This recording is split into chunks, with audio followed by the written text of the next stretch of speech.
Let me touch the issue, the first issue. I have worked in 3 Southern African countries in the revenue administration, that's Zimbabwe, South Africa, and Swaziland. And I was working under the IMF with 6 countries in West Africa. Generally, corruption is pointed and it's seen as more prominent in the revenue administration. Why? Because there's money. But coming to the situation in Zimbabwe, yes, this is a perception. I don't know what method was used to rate Zimra as the most corrupt. Third most corrupt. So we are actually better. But let me say, coming back, I think because of the economic situation that we've gone through, corruption in Zimbabwe has gotten very bad. Generally, not just for Zimra. But the perception that has been created, I think, arises from the fact that Zimra has got a strategy to fight corruption. Zimra speaks about corruption. Zimra exposes corruption. And we don't shy talking about it.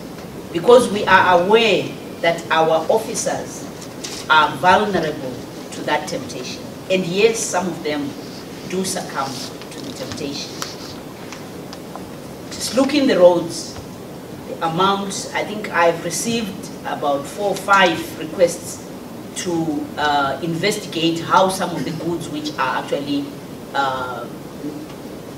banned or under the SI 64, which are supposed to come on license, are finding their way in the streets.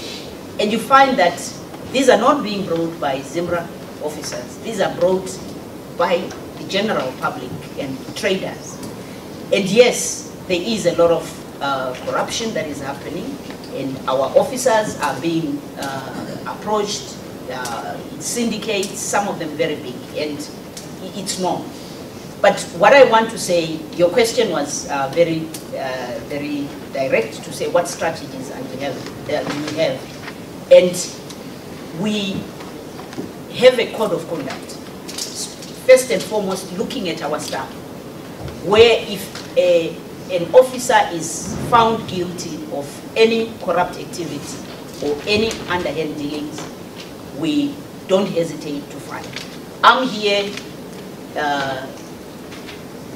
in a situation where a lot has happened in the organization, but it was all in the effort to clean the organization of corruption. We have had a forensic audit that has actually unearthed a lot of issues among our staff. We have implicated some of our senior staff, but that's still for the courts to look at. So Zimra is there, it's very serious, and we are addressing through our code of conduct.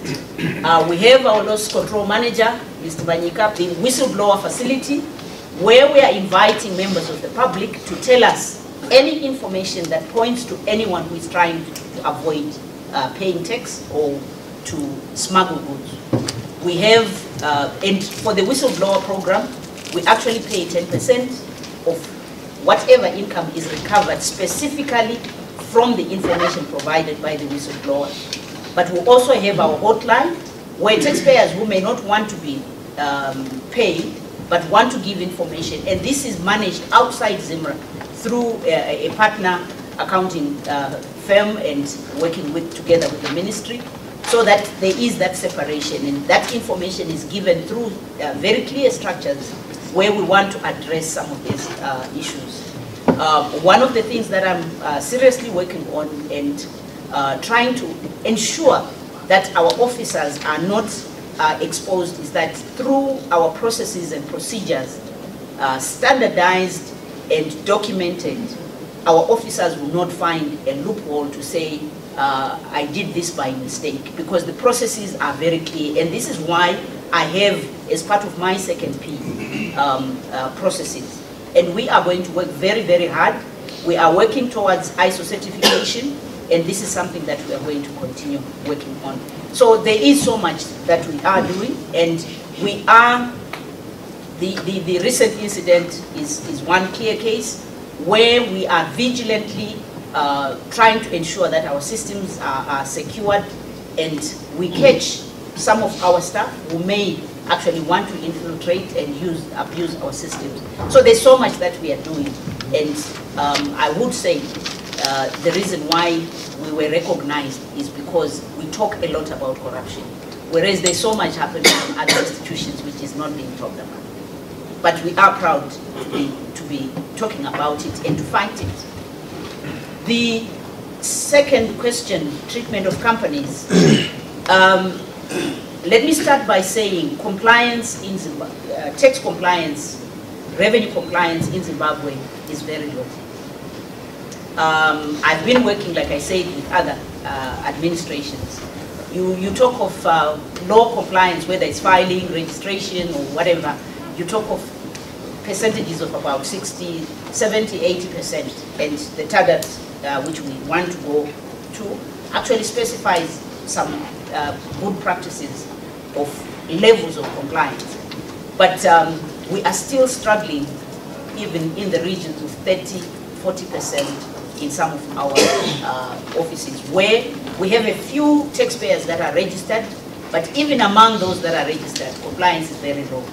So, with the pressure for revenue, I know our officers may have adopted this aggressive approach to revenue administration, but coming from the experience that I've had, I think some of you may be aware of the OECD compliance model, which emphasizes the issue of voluntary compliance and making sure that taxpayers are educated, because you recognize that taxpayers want to comply. It may just be that they don't know how. So our strategies will be looking at how we can educate our taxpayers, how we can provide processes and systems that will make it easy for them, and then just leave enforcement of compliance to the minimal, which under the international standards would be, say, about 10%. So yes, I think you are all aware that Mr. Jauri, so you may be aware that Mr. Jauri is heading our investigations unit. And these deal with the multinational companies, and we used to call them investigations. And I am actually rebranding this unit to revenue assurance and special projects, where we are saying we want to cooperate even with our taxpayers. When new taxpayers come, we want to engage them. Different industries, new technologies come, we want to sit down with them and make sure that they understand the laws, and then we engage them and make sure that they know how we are going to interpret the laws. And this we'll do through advanced rulings and other cooperative compliance initiatives. So yes, we are working on changing this perception that has been created.